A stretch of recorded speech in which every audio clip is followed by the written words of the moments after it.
आंगन टेढ़ा, खाए कपूर समझ के पेड़ा।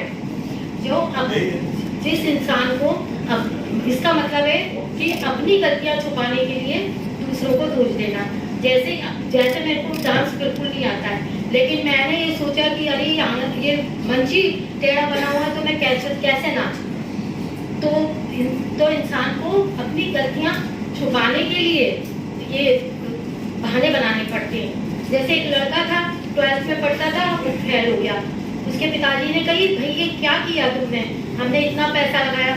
कहते पापा वो किताबें ही पुरानी थी तो मैं कैसे जीतता, मैं कैसे पास होता। तो ये है, अगर वो थोड़ा शांति से संयम से पढ़ता, आगे बढ़ता, तो उसको ये बहाना नहीं बनाना पड़ता। ऐसी में उदाहरण ले रही हूँ, एक व्यापारी थे, एक दुकानदार था जूतों का, बहुत बड़ी दुकान थी उसकी। तो उसमें एक व्यापारी उनके यहाँ से जूते रोज खरीदता था, हमेशा ही आता था, हर महीने खरीदता। तो एक दिन वो जूते खरीदने आया तो कहने लगा कि हाँ, बोले जैसे उसने जूते खरीदे और जेब में हाथ डाला तो उसमें पर्स भूल गया था वो। तो कहने लगा मैं पेमेंट कल कर जाऊंगा, आप मुझे दे दो। तो वो गया व्यापारी के उसके मैनेजर के पास गया कि भाई वो व्यापारी यहाँ आए, उनको जूते दे दूं क्या मैं। तो वो भी मैनेजर कहने लगा दुकानदार है, वो कहीं गुस्सा करेंगे मालिक। तो कहता मैं तो नहीं कहता, तुम खुद सोचो, तुम जो करना है करो। वो अपने ऊपर लेना ही नहीं चाहता था।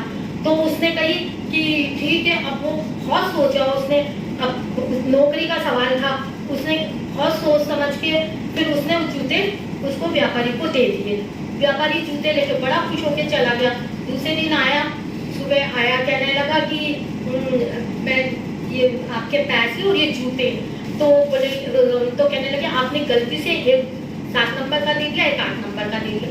लेकिन वो उसने जान से दिया था, क्योंकि उसने कठिन परिस्थितियों में भी अपने आप को संयमित रखा। नहीं तो बहाना बना के वो कर सकता था कि मतलब उसकी नौकरी से भी जाता वो, और ये कह सकता था ना कि मेरे को नहीं समझ, मतलब मैं क्या करूं। लेकिन अगर हम अपनी कठिन परिस्थितियों में भी संयम से काम लेंगे और संयम से करेंगे तो हम मतलब उससे निकल सकते हैं। और ये बहाना हमें नहीं बनाना पड़ेगा, नाच न जानू आंगन टेढ़ा।